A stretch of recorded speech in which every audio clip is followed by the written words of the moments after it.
क्या आपके मन में भी कभी कभी ये सवाल उठते हैं कि क्या ईश्वर सचमुच है? अगर है तो वो हमें दिखते क्यों नहीं? और अगर हम ईश्वर के अस्तित्व को माने भी तो हम कौन से भगवान को पूजें? हमारे तो इतने सारे भगवान और देवी देवताएं हैं। नमस्ते, मैं हूं निष्ठा सारस्वत और आइए आज इसी के बारे में बात करते हैं। मुझसे अलग अलग जगह से लोगों ने यही सवाल पूछा है। संदीप गुप्ता जी मुझे चेन्नई से लिखते हैं कि मेरा मन ईश्वर को नहीं मानता, मैं उनमें विश्वास कैसा पैदा करूं? मैं कौन से ईश्वर को मानूं? मैं ओम नमः शिवाय का जाप करूं, हरे कृष्णा का जाप करूं या निराकार ब्रह्म ओम का जाप करूं? जगदीश सिंह राणा जी भी पूछते हैं कि क्या ईश्वर हमारे अपने मन की उपज नहीं है? और अगर हम ईश्वर के अस्तित्व को माने भी तो मैं कौन से भगवान को पूजूं? हमारे तो बहुत सारे देवी देवता हैं। आइए आज बात करते हैं कि ईश्वर क्या है, क्या उसका अस्तित्व है, भगवान क्या है, धर्म क्या है और हम कौन से भगवान की उपासना करें।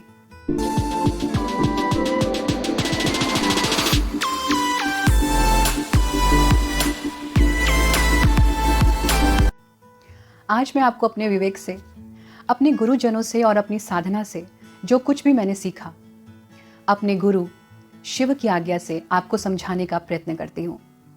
अगर मेरी इस वीडियो से किसी एक को भी ईश्वर की राह मिलती है तो मेरा ये वीडियो बनाना सफल है। ये सब प्रश्न मेरे मन में भी उठते थे। मैंने इन सब प्रश्नों को कैसे समझा, आज अपनी ही जर्नी मैं आपसे शेयर करती हूँ। मेरे घर में मेरे दादाजी, जो कि एक स्वतंत्रता सेनानी थे और शिक्षाविद भी थे, पक्के आर्य समाजी थे। वहीं मेरी पूज्य दादी जी ने घर में एक छोटा सा मंदिर बनाया हुआ था जिसमें उनके सारे देवी देवता विराजते थे और वो राम नाम का जाप करती थी। मेरे पिताजी योगी हैं और साथ ही बॉडी बिल्डर भी रहे। हमारे आश्रम में रोज यज्ञ होता, वेद पाठ होता, गायत्री का जाप होता और वहीं जब भी मेरे पिताजी जिम्नेजियम में प्रवेश करते वो पहले धरती को छूते और उसके बाद वहां रखी हनुमान बाबा की प्रतिमा को प्रणाम करते थे। मेरी माँ निराकार ब्रह्म को ही मानती, वो ओम का जाप करती और गायत्री का जाप करती। मैं छोटी सी थी, ये सब देखती। मेरी माँ या मेरे पिताजी या दादा दादी किसी ने कभी मुझसे ये नहीं कहा कि तुम इस तरह से पूजा करो या तुम इनका जाप करो। मेरे पिताजी रोज सुबह मुझे वेद मंत्र याद कराते। हम रोज एक नया श्लोक याद करते और उसके बाद यज्ञ करते। जैसे जैसे मैं बड़ी होने लगी मुझे भोलेनाथ बहुत अच्छे लगने लगे। मुझे याद है कि मुझे उन्हें देखना और उनके स्तोत्र सुनना बहुत पसंद था।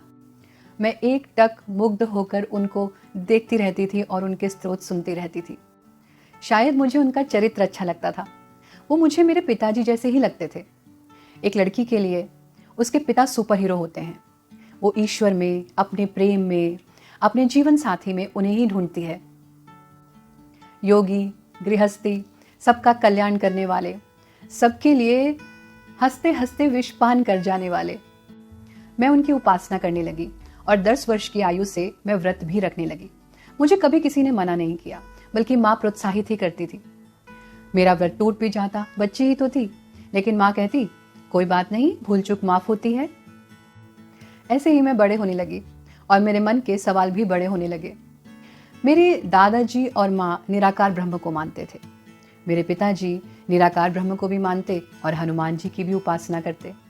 मेरी दादी अपने लड्डू गोपाल से लेकर राम, कृष्ण और देवी माँ, भगवान शिव सब की पूजा करती। मेरा मन बेचैन होने लगा और यही सब प्रश्न मेरे मन में भी उछलने लगे। मुझे याद है वो दिन जब मैं बाबा के साथ अंतर्राष्ट्रीय योग महोत्सव में गई हुई थी। एक दिन दोपहर को मैं और बाबा गंगा किनारे महादेव जी की सुंदर सी बड़ी सी प्रतिमा के सामने बैठे हुए थे। मुझे गंगा किनारे बैठकर भगवान शिव की प्रतिमा के सामने शिव तांडव स्तोत्र का पाठ करना बहुत पसंद है। उस दिन भी मैंने बाबा को शिव तांडव स्तोत्र गाकर सुनाया तो बाबा बहुत प्रसन्न हुए और बोले, वाह, आनंद आ गया। मैंने बाबा से कहा कि बाबा, आपसे एक बात पूछूं। हम सब अलग अलग ईश्वर को मानते हैं, हमारी अलग अलग आस्थाएं हैं।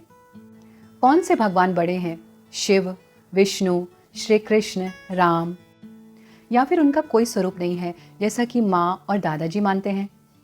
मेरे पिताजी मुस्कुराए और मेरे कंधे पर हाथ रखकर बोले कि शिवा बेटा, मेरे घर का नाम, जन्म का नाम शिवा ही है।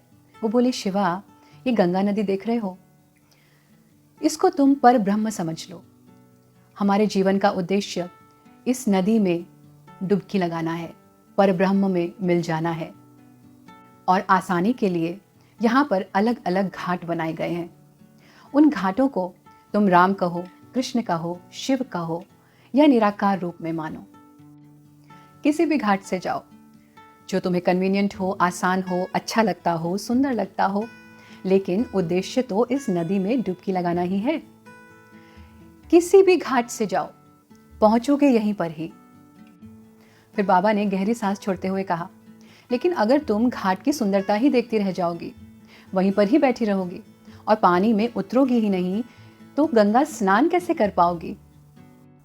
मैंने पूछा, बाबा, ये गंगा यानी ब्रह्म या ईश्वर भगवान कौन है? शिव कौन है? राम और कृष्ण कौन है? धर्म क्या है?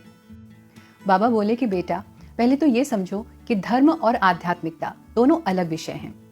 धर्म लाइफस्टाइल है और आध्यात्मिकता हमारा स्वभाव है। इसके विषय में हम कभी और बात करेंगे, क्योंकि ये अपने आप में एक बहुत बड़ा विषय है। पहले ये जानो कि ईश्वर क्या है, वो कहाँ रहता है। ईश्वर सर्वव्यापी है और वो जड़ चेतन सब में समाया हुआ है। वो तुम में भी है, मुझ में भी है और यहाँ हर चीज में है। गीता के 13वें अध्याय श्लोक 13 में भगवान श्री कृष्ण कहते हैं कि वो संसार में सबको व्याप्त करके स्थित है। हर आत्मा में परमात्मा का अंश है और हर आत्मा परमात्मा में मिलने का सामर्थ्य रखती है। हम सब उसी से उत्पन्न हुए हैं और अंत में उसी में ही मिल जाएंगे। ब्रह्मा, विष्णु और शिव ईश्वर के ही तीनों रूप हैं। गीता के अध्याय 13 श्लोक 16 में भगवान श्री कृष्ण कहते हैं, वो जानने योग्य परमात्मा विष्णु रूप से भूतों का धारण पोषण करने वाला है और रुद्र रूप से संहार करने वाला है तथा ब्रह्म रूप से उत्पन्न करने वाला है। मैंने पूछा, तो पिताजी, श्री राम और श्री कृष्ण ये भी तो ईश्वर हैं? तो पिताजी ने कहा, बेटा, ये भगवान हैं। ये शरीर रूप से इस पृथ्वी पर रहे, इन्होंने जन्म भी लिया और इन्होंने शरीर भी त्यागा।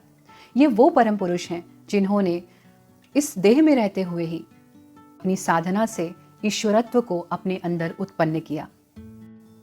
इसको ऐसे समझो कि हर आत्मा का उद्देश्य परमात्मा से मिलना ही है। उसके लिए जैसे इस गंगा में अगर मैं कोई भी और जल मिला दूं, तो फिर तुम उसको अलग नहीं कर पाओगी, वो उसी का रूप हो जाएगा। इसी प्रकार जब आत्मा परमात्मा से मिल जाती है तो वो परमात्मा स्वरूप ही हो जाती है, उसका अपना कोई अस्तित्व नहीं रहता। भगवान राम और भगवान श्री कृष्ण ने उस स्थिति को अपने जीवन में ही पा लिया, इसलिए वो परमात्मा स्वरूप ही हो गए। गीता अध्याय 8 श्लोक 12-13 में जब भगवान श्री कृष्ण ये समझाते हैं कि जीवन के अंतिम समय में जो मनुष्य मेरे ओंकार स्वरूप में अपना मन स्थित करके इस शरीर का त्याग करता है तो वो परम गति को प्राप्त होता है। वहां पर वो ये नहीं कहते कि मेरा नाम कृष्ण जपते हुए जो शरीर त्याग करता है। इसके बाद बाबा ने मेरे सर पर हाथ फेरा और मुझसे कहा कि बेटा, समझने वाली बात सिर्फ इतनी सी है कि यदि ईश्वर को पाना है तो ईश्वर जैसा ही बनना होगा। धीरे धीरे ईश्वर के सारे गुण आपको अपने अंदर उत्पन्न करने होंगे। इस संसार में रहकर ये सब पाना मुश्किल है, लेकिन याद रखना ये संभव भी सिर्फ इस संसार में और मानव देह में ही है। ये एक प्रैक्टिस है जो हम योग और गीता को अपने जीवन में अपनाकर सीख सकते हैं। योग वो मार्ग है जिसके 8 अंगों को यदि हम अपने जीवन में उतार लें तो ईश्वर को पाने का रास्ता बहुत सरल हो जाता है और गीता हमें पग पग पर पथ प्रदर्शन करती है। ईश्वर ने स्वयं अपने श्रीमुख से हमें ये ज्ञान दिया है। तो बाबा, आप हनुमान जी की पूजा क्यों करते हैं? मैंने पूछा। तो बाबा ने कहा, मैं हनुमान जी की गुरु रूप में पूजा करता हूँ। ईश्वर को पाने का मार्ग उनसे अच्छा कौन बता सकता है? उनसे मुझे संकल्प शक्ति प्राप्त होती है। हर मनुष्य या आत्मा अपने हर जन्म में अध्यात्म की अलग अलग स्टेजेस पर होता है। कुछ नई शुरुआत करते हैं, कुछ एलिवेटेड होते हैं। हर मनुष्य कोई ध्यान मार्ग से, कोई ज्ञान मार्ग से और कोई भक्ति मार्ग से ईश्वर को पाने की कोशिश करता है। जो नई शुरुआत करते हैं वो मूर्ति पूजा से शुरू कर सकते हैं, क्योंकि एक साकार प्रतिमा पर ध्यान केंद्रित करना आसान होता है। फिर माला में जाप शुरू कर सकते हैं। पहले गिनकर जाप करते हैं। धीरे धीरे तपस्या और अभ्यास बढ़ता जाता है। फिर ना तो आपको माला की आवश्यकता रहती है और ना ही प्रतिमा की। आप अपने ईश्वर को हर समय अपने पास महसूस करते हैं और आपकी सांसें ही जपमाला बन जाती हैं। आप धीरे धीरे स्वभाव से भी अपने आराध्य जैसे होना शुरू हो जाते हैं। इसी प्रकार आत्मा परमात्मा में मिलना शुरू हो जाती है। फिर एक समय ऐसा आता है जब आत्मा पूर्ण रूप से परमात्मा में मिल जाती है। उस स्थिति को ही मोक्ष या ईश्वर मिलन या आत्म साक्षात्कार कहते हैं। फिर बाबा ने कहा कि बेटा, आज ये सबसे गुह्य ज्ञान मैंने तुम्हें दिया।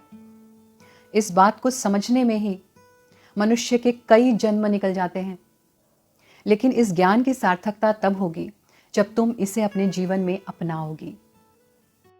गंगा की कलकल बहती ध्वनि के साथ सामने ध्यान अवस्थित मुस्कुराती हुई भगवान भोलेनाथ की प्रतिमा के साथ बाबा के ये स्वर, ऐसा लग रहा था मानो भोलेनाथ स्वयं ये सब बातें मुझसे कह रहे हैं। मैं बाबा की गोद में सर रखकर बैठ गई और बाबा बहुत देर तक मेरे सर पर हाथ फेरते रहे। तब तो ये बातें पूरी तरह से समझ नहीं आई, मैं छोटी थी, लेकिन धीरे धीरे अभ्यास के साथ ये सब बातें जीवन में अपने आप ही उतरती चली गई।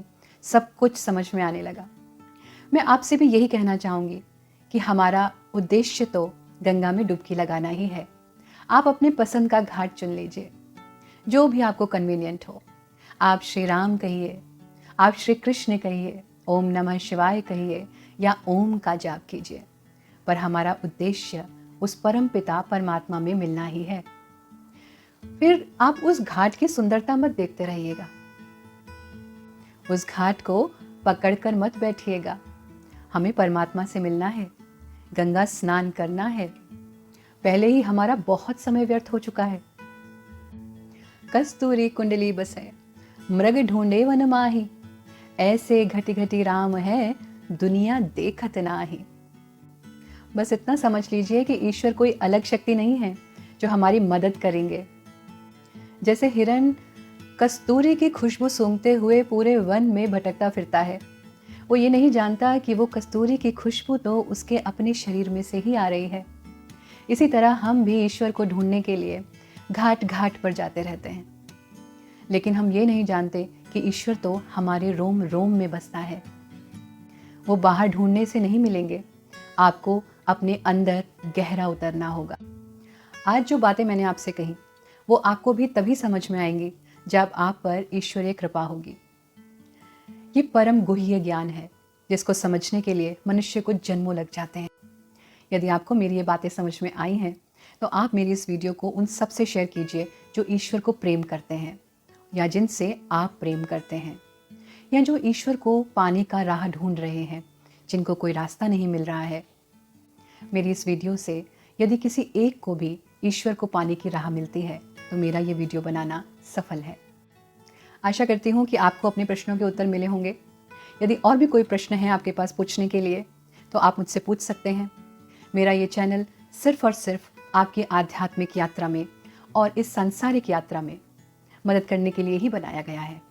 मुझसे जुड़े रहने के लिए आप मेरे page inspirational life lessons with निष्ठा को फेसबुक और इंस्टाग्राम पर लाइक कर सकते हैं और मेरे यूट्यूब चैनल निष्ठा सारस्वत को सब्सक्राइब कर सकते हैं, और आप इन्हें दूसरों से शेयर भी कर सकते हैं ताकि हमारा ये परिवार बढ़ता रहे और हम सब इस दुनिया में पॉजिटिविटी फैलाते रहें। धन्यवाद। ईश्वर की कृपा बनी रहे।